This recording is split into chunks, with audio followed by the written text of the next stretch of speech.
Can you tell us about the human relationship with the earth and what it would mean to live in harmony with the soul of the earth? Through spirit, human spirit and the spirit of the planet are in a relationship. Obviously, the earth is so much bigger and more powerful than us, and the earth is our host in this lifetime. So it is up to us to learn how to function in this sphere of existence. We have done a really good job learning that in terms of physical reality, in terms of travel, in terms of nutrition, in terms of coexisting with one another to a certain extent, obviously, but we are yet to discover what it means to live in harmony with the earth on a spiritual level. So we are here, the way I see it is, we are here to learn, to grow, to develop, and to experience the amazing potential of the full connection with one another and with the planet, but on a spiritual level, on the soul level. And this is a whole other world. So as we talked before, the first step would be to reconnect with your own soul, to learn how to get in resonance and to discover the identity of one's own soul, and not only to discover it in a sense of information, like channeling the information, but also to experience it within us. And from that point, then we can connect with the soul of the earth. Now, the soul of the planet has a different function in different lands of the earth. So wherever we go, we will have a different experience of Earth's influence, and the identity of that part of the Earth's soul. In that sense, the Earth will have a different influence on people and on our individual souls depending on where we are on the planet.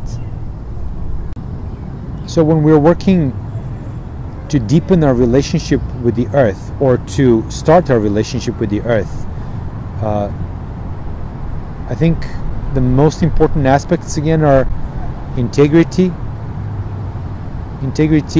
in terms of our motivation. Why is it that we would like to discover what the soul of a different place is doing, what its energetic structure is, and what kind of influence it has on us? If the motivation is to connect from soul to soul and to learn what it means to live in harmony with the place on a spiritual level, then I think that's a good motivator. From that standpoint, the earth will give us a way. It will give us the key as to what are the good ways to connect. What is a good way to perceive? There are several different ways to perceive the inner structure, so to say, the inner structure of the working of the spirit. And little by little, as we enter that world deeper and deeper, the earth guides us into this world on several factors. One of them is our inner development.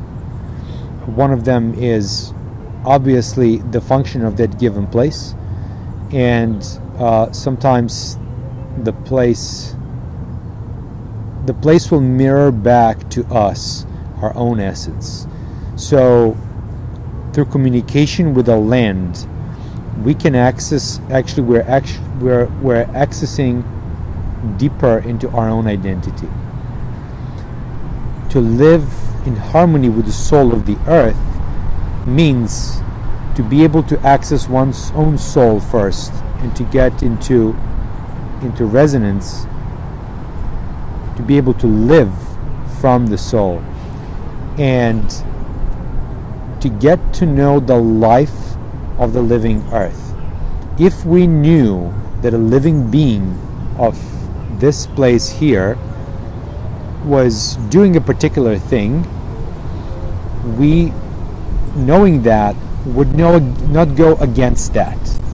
We would take that into consideration when we are making the everyday decisions, and when we're making big decisions like buildings, roads, but also when we're making decisions on a spiritual level, meaning what we teach children at school, how do we exemplify the highest values in everyday life.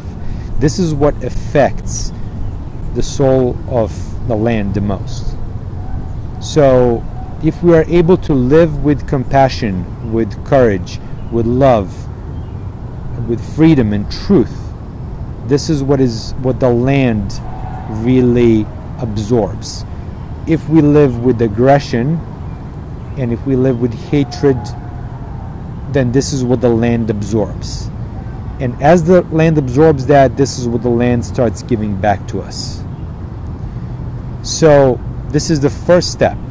And the next step is then to, out of this live relationship, to learn how to feel how to birth new ways of living that are in harmony with the land, that the earth would actually support. And what would happen as a result of that is the earth would start giving us more and more energy. It would start opening up its energetic flows. And right now, the energy that is available to humans on the earth's surface is very limited because of our limited ability to access the flow of the spirit within us and the earth. It's always goes both ways. So if we were to access our own spirit flow more, that in turn opens up for the earth in some ways? Exactly. The more we are able to access our own spirit flow, the more it will feed into the earth, because if we are able to access our own spirit flow, we will also be able to access the energetic grid of the earth and take that into consideration and get into the exchange, into the communication.